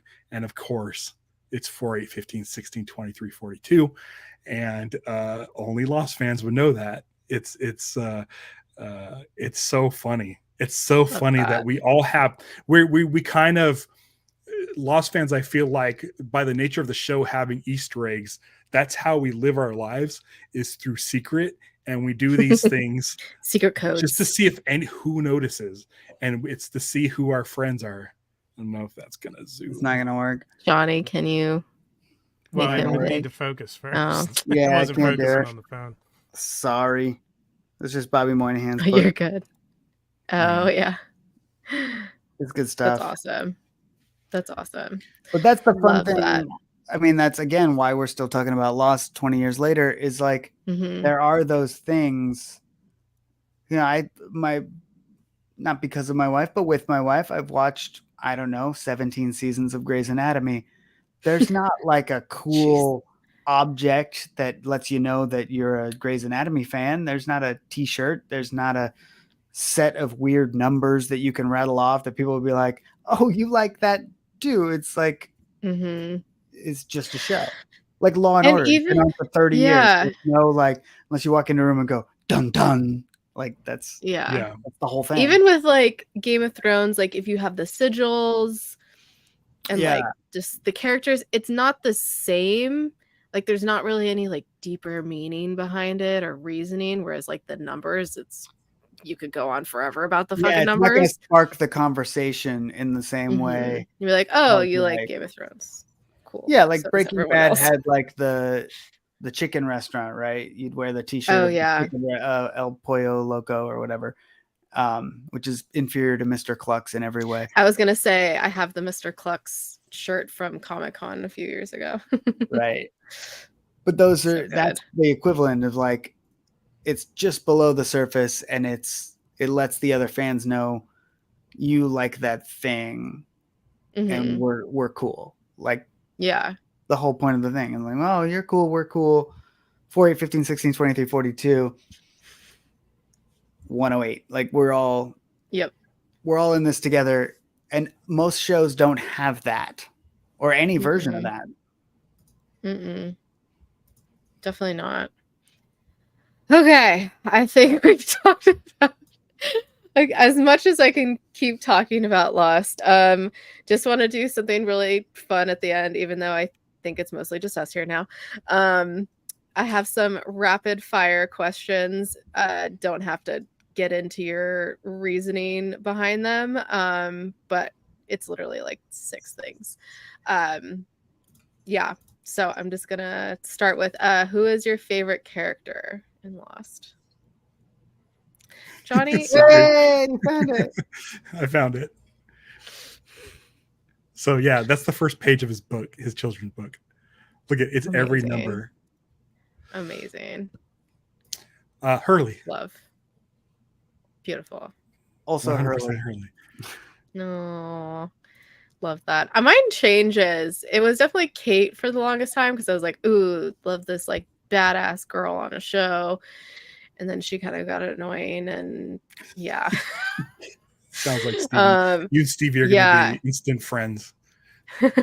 And then like Sawyer, because he had a great redemption arc. And then Hurley, Juliet. Of course. Juliet.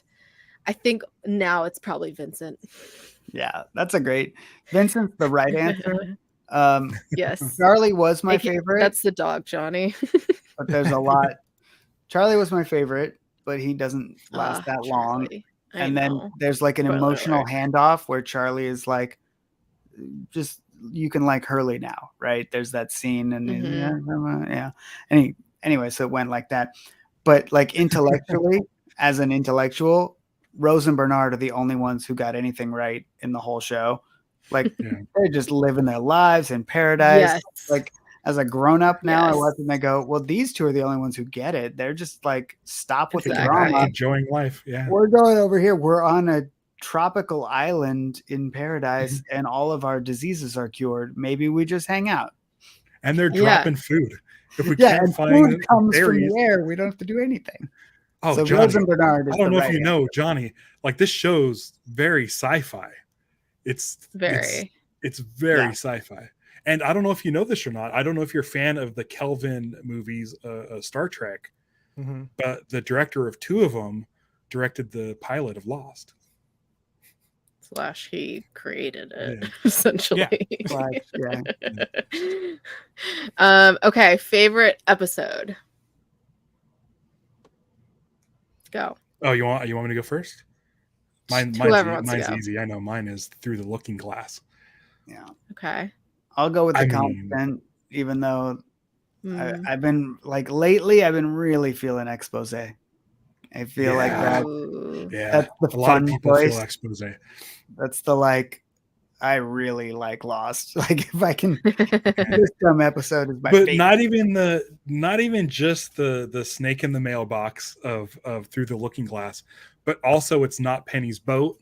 Like that episode is insanity. I lost sleep that night because I'm like, now what? I have to wait almost a whole year to find out what happens after that bombshell. Like, holy crap. It melted my brain. I'm like, how am I going to talk about this on Dharmalos? I don't even know what is going on anymore. Correct. It was rad. Okay. Yeah. I think when they brought in time travel. So yeah. Oh yeah. Johnny, there's time travel. Yeah. You don't have to sell me on the show anymore. I'm going to watch it. He's watching it. He's watching it instead of listening to right us. now. I think, I don't know. It also changes for me.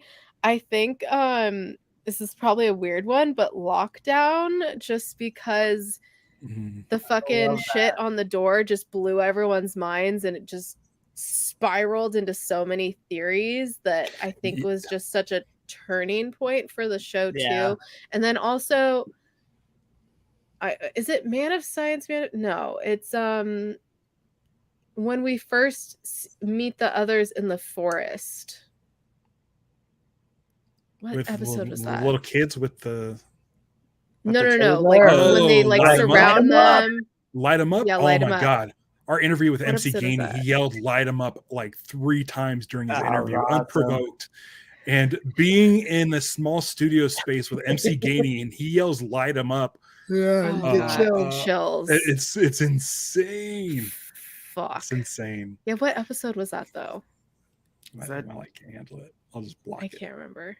Oh, you're late. Okay. Like do you guys have a favorite line from the show? Ralph, you can go first. Oh, that's a tough one. I think from the hunting party, by the way. Okay, that's what I thought. Okay. I mean, we have to go back. Yeah. It's kind of on our poster and all of our stuff. It's so iconic. It was like that line. It's like, what does this mean? Why is this? Why? Why? It's nuts. Yeah, I love it. I would say that it's kind of easy. It's very iconic. Yeah, I was such a Charlie fan. Like, there's a few, but like that first when he says, "Guys, where are we?" and it's like looking around, and that like, "Guys, where are we?" and I'm doing it wrong, but in the tone he says it, that's the whole show. That's like, and that's the last line of the pilot. The last line of the pilot, and he goes, "Guys, where are we?" Talk about hooking an and audience. We're like, well, you're definitely on Jurassic Park, and it's definitely a spaceship, and it's definitely. I really wanted dinosaurs. Everything is happening. We all wanted dinosaurs, and that's what's happening, and no one knows where you are, and it's crazy. It makes the show iconic. The whole show. To to me, that's the line that. It's the big question. Yeah, I think mine's a little cliche. If we can't live together, we're gonna die alone. Mostly because of what I talked about before. Because, like, as humanity, we need to come together more than divide ourselves over our like little insignificant differences. It's great to be unique, but good to also unite over things. Least favorite episode. Mine's weird. Mine's normal. Mine's Stranger in a Strange Land, and it's same. Nothing against any of the actors or any of the writers or anything, but like Ralph has a great justification for that episode that I just learned this year, because you learn something new about Lost every year. But even with that, I'm like, yeah, but we still don't need it. Like, I still don't need that episode. Yeah. It's not great. Yeah. Mine is Further Instructions. Oh, interesting. Okay. Ralph, what episode's that? Yeah, that's Locke on the weed farm, and also the Sweat Lodge, And there's that kid, and a little bit of a spoiler, but who cares? Who is a secret narc. Yeah. And it ends on a cliffhanger that's never brought up ever again. And yeah, it's just, I'm like, I don't like this episode. That one was okay. It's so unmemorable. But I remember it being so unmemorable. Yeah, it's not... like that kid from War of the Worlds was in it, who was big for a minute. He played a character named Eddie or something. Right. TBT. Right. Yeah, the thing is, though, at least that episode has, 40 minutes of Terry O'Quinn. And he's great. Well, that's the thing, even with The Stranger in a Strange Land, has, you get there's some stuff in there. You get, Matthew Fox is cool. I'm sure there's some island stuff that's cool. Are you? He does have a beard in it, and that beard, I'm telling you, sets up. So I'm not talking. I don't want to talk anymore about that because no, you're right. Like I don't want to rob Johnny of something really cool that happens in the show. But I'll just and that what you said about it. I think you said that at Comic-Con, but I was like, okay, maybe it's not the worst episode. But then when I think about Lost, I'm like, but all the episodes are good, so. Yeah, that's still the worst. Still, it's like dislike it less. The worst of the best, I guess. Yeah, well, that's the thing, and that comes up a lot, especially when people talk about Expose and the Nikki and Paolo stuff. It's like the worst episode of Lost is still so much better than any episode of. I don't know the series finale of Game of Thrones. Yes, it is way better. Yeah. Well. They really shit the bed with that I've only seen one Game of Thrones episode. Good at the beginning, and then they lost a kid gets his head covered in molten gold. And I was that's like, a good one. That's really cool. And then the mom and dad get divorced, and the dad takes the dog and the kid to Hawaii. Is that what? It's the one episode out of context. Even bad pizza is still pizza. Yes. Correct. Exactly. Right. Are you a man of science or man of faith? Science. Okay. Last question. I have a real disdain for faith and see. I take faith as like any kind of spiritual university thing, not so much religion. Sure. I feel like my mom. You gotta pick one, man. Science is batting 1,000. Fair. I like a little both. Sure, I think that's the premise of Lost. Yeah, exactly. Apollo bar or Dharma beer, if you had to choose one. Oh, Apollo bar. I don't like beer. Yeah, Apollo bar for sure. No Dharmalars? No Dharmalars? You don't want any Dharmalars?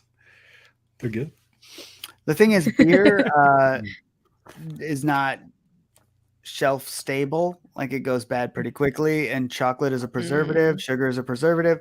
So like if you're gonna eat old Dharma food, the candy bars are. You really thought this through. No, I just saw it on the internet because I've been doing a lot of Lost stuff lately. But there was something about Dharma beer. It was some meme with Sawyer drinking the beer out of the van in one of the greatest episodes.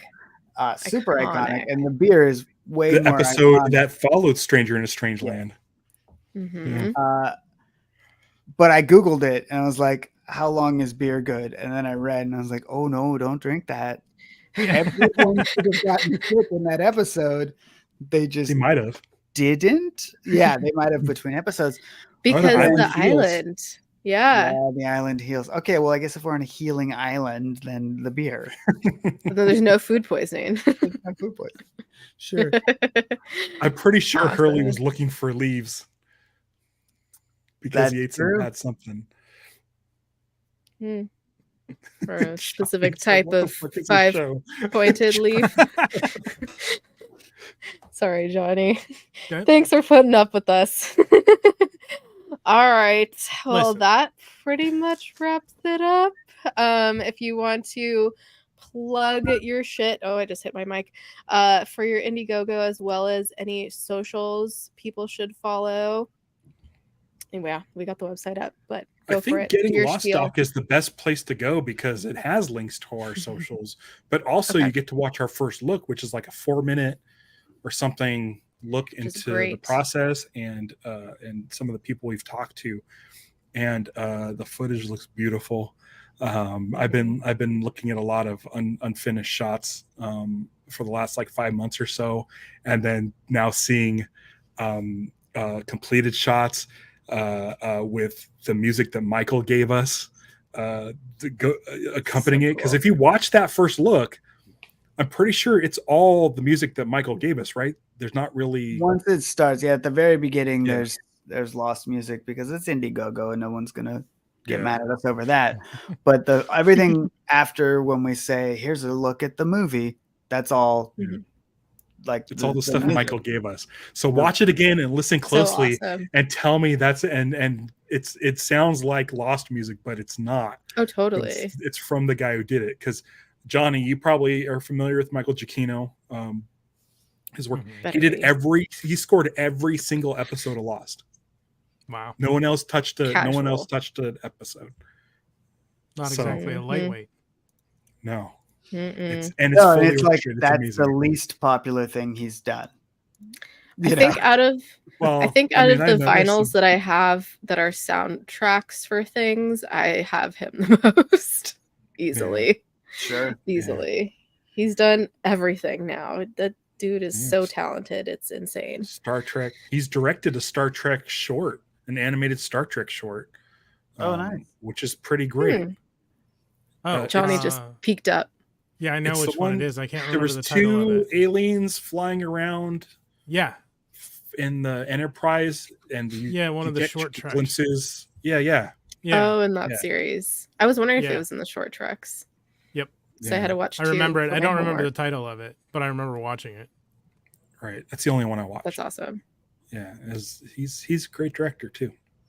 Mm-hmm. Awesome. Well, thank you guys for joining us. This has been an amazing 2 hours, at least for me. Yeah, that's nuts. Sorry, Johnny. No, listen. Isn't it crazy? This is what I was gonna say. Like, obviously I have not watched the show, but this was a blast. Even though I have no idea what the fuck you're talking about. We're all just geeking out about something that you love, and it like I enjoy. I'm geeking out by proxy. Like, I'm vicariously feeling the love of what you have for Lost. So it was awesome. I had a blast doing this. Thank you both for coming on. How soon do you think you can start your live streams for this show? I know you're in the middle of Strange New Worlds. No, it just ended. We just ended Strange New Worlds, but I also just started recording season 2 of The Sundered Veil for Dice Thespians. Yeah. Okay. So, I think because doing with not to take us on another tangent, doing Trek Retrek, I like. Yeah, we could talk about it after. Maybe it'll come at some point, but yes, yes, I will make it happen, Ralph. Don't you fucking worry. Clearly. Lost is a huge part of my life. It's gonna fucking happen. And it's perfect for the premise of things. Oh, yeah. Well, I think it'll probably be like how we're doing Trek Retrek with the original series, is we're gonna keep it just us, but we want to do special like Star Trek episodes where we have guests come on. We just haven't done one yet. So we'll probably do something like that, and obviously have you on and no one else from the Lost community. Just you. Oh yes, Fringe. Fucking love Fringe. So good. I rewatched it last year again. Except for it always loses me at the animated episode and also the musical episode. Kayla, I was at Comic-Con once, got into an elevator with John Noble. It was me, my friend Lenny, and just John Noble at the Hilton Bayfront. And we went up like at least like 7 floors, just the 3 of us. And I was just like, I just told him, I said, it does get I really like your work. And I didn't know what to do. Like, I was like, I love Fringe. Obviously, Did you give him some tomato seed? Evil. Ugh. This is the worst part of Lord of the Rings is when he's eating those tomatoes while Pippin sings. It's just But I love Pippin's song. But could you imagine being stuck in an elevator? Not stuck, but in an elevator with John Noble? Like, what do you do? Shit your pants. What else are you gonna do besides shit your pants? Right. Anyways, all right. Thank you guys for being here. This has been amazing. Go check out gettinglost.com and please help contribute. Oh, I was real quick. Are you gonna change your goal at all? I forgot to ask that. Are we gonna what? Reached your goal. Are you gonna change your goal on there? Yeah, we've set you can't change the goal of the thing, so you can set stretch goals. So we blasted through 4, 8, 15, 16, 23, and 42 in a day. So the only number left is 108. So we're going for 108. Okay. Well, I don't know if we're halfway there already. We're halfway there on day 3. So that seems like a reasonable goal, and that would help us make it like the best Lost documentary we can possibly yeah. And I think that's something to note as well, because it was already a flexible goal, and I know some people might go there and be like, oh, they hit their goal, I don't have to donate. No, keep donating, people. Like this is an independent film. A lot of people are asking for like French translations and other kind of translations. Like, if you want that stuff, we can make it happen, but we need the funds. I don't speak French. I can't do that. Like bonus material, like, I want this to be a 2 DVD set that has 5 hours of bonus material, so we don't throw away anything. But that takes a lot of time and effort and money to put together, and we only have a year before this movie has to come out if we're going to meet our goal. So it's like, we can do the movie now. We hit our goal. That's great. We're going to make the movie, but it could be so much better. And seeing the enthusiasm for people, it's like, why not? Let's go big or go home. And it's like you said before, it's not like you're just giving us money. You get stuff. This is just pre-order. You're pre-ordering the movie so that you get it first, right? And that's and if your funds are tight, just share it. Sharing it's huge, because chances are, if you're a Lost fan, other Lost fans who might not know about this. And they can get you a poster. Everything.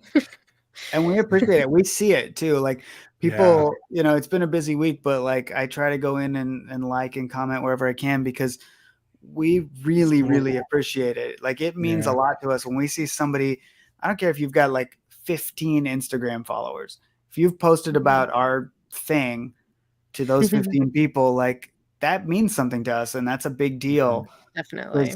It took some effort, and it means you care. Like that's pretty cool. So Tuesday was an insane day for us. We by the time I went to bed, we were like over halfway through to our goal, and I finally like was able to like sort of decompress. And I went to bed and I checked Instagram before I went to bed, and I just started scrolling through stories, and like every other story was a friend who reposted the teaser from the Getting Lost thing. And it just, again, I'm just like, I felt this like just wave of relief and love, and everybody has just been so supportive, and it's just been terrific. And I can't thank everybody enough. Even if you're not into Lost Johnny, go check out the first look, and send it out to anybody you know. I cried. Did you? Yes, especially when Jay was like, "I wouldn't have met Colleen and have my kids." I'm like, right. Get me in the feels. It's a big deal. I don't know if they'd be together without me. Yeah, exactly. A lot of people made that happen. But anyways, we're gonna be here all night. Thanks again. Real quick about our channel. Monday night we're gonna do our season 2 Strange New Worlds wrap up. Not sure what time yet, but we're gonna have some special guests. It'll be a lot of fun. So make sure y'all tune in for that. And then, weekly Trek Retrek on Thursday nights at 6 Pacific, 9 Eastern as usual. Galileo 7 is next week. What? The episode next week is Galileo 7. Okay. Galileo 7 next week. Yeah. I remember that being okay. Okay. I don't know. I haven't watched it yet.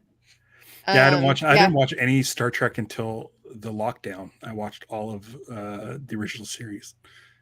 Oh shit! Nice. Well, you should come chat with us Thursdays. Hey, invite me. I'll be there. We pre-record that. We do a premiere with live chat. So come chat in the live chat with us. Discord, Ralph. Come on. I'll be there. Yeah. Well, I can't wait for Ahsoka and live action Star Wars because you guys are going to be on it. Yes. We're stoked on that. That's going to be awesome. I'm excited. Too. Yeah. We're probably going to do like 2 episodes for Ahsoka. So yeah, we're going to be covering Ahsoka soon. Got to figure out like that schedule, but probably just break it down into like 2 halves to make it easier. And yeah, we'll have Ralph on and some other peeps as well. Yeah, lots of fun stuff to geek the F out to. Yeah, thanks again for joining us, Ralph and Taylor. Everyone, go contribute to their Indiegogo. Follow them on all the socials. The website is down there. You'll find everything from there. And yeah, thanks for geeking the F out with us. Thanks, everybody. Thanks for having us. Good night.